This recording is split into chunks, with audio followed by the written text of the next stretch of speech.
Recording by मलिकाना recording studio Mussoorie. हम पूछी त बड़ा न सालू करे कजिलाया राजलू करे कजिलाया राजलू सत घटिया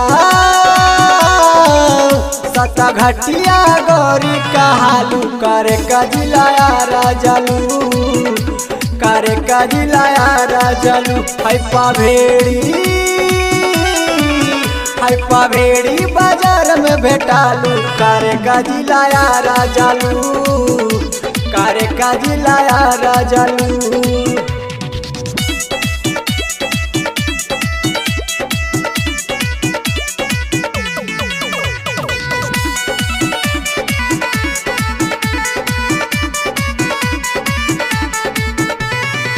गोरखपुर देवरिया में तो हर सब पूछे हाल हो,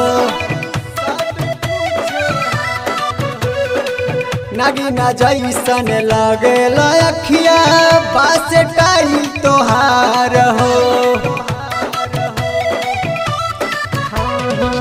गोरखपुर देवरिया में तो हर सब पूछे हाल हो, नगीना जैसन लगे लखिया बास टाइल तोहार हो।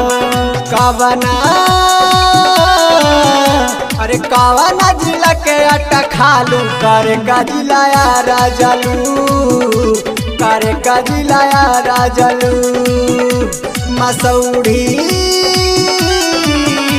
मसौड़ी बाजार में भेटालू करे कजिलाया राजलू करे कजिलाया राजलू।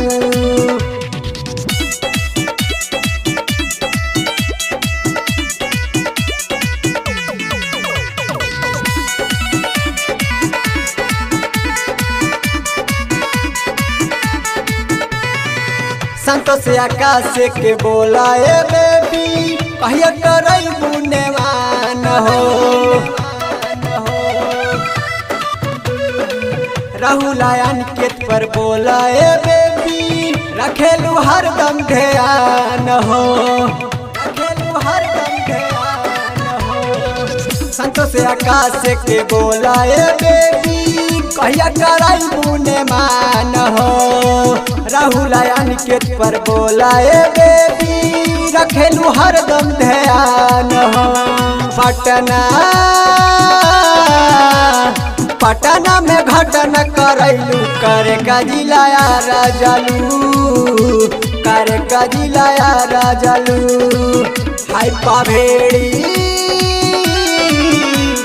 भेड़ी बाजार में भेटालू करे कजिलाया राजलू करे कजिलाया राजलू। रिकॉर्डिंग बाय मलिकाना रिकॉर्डिंग स्टूडियो मसौरी।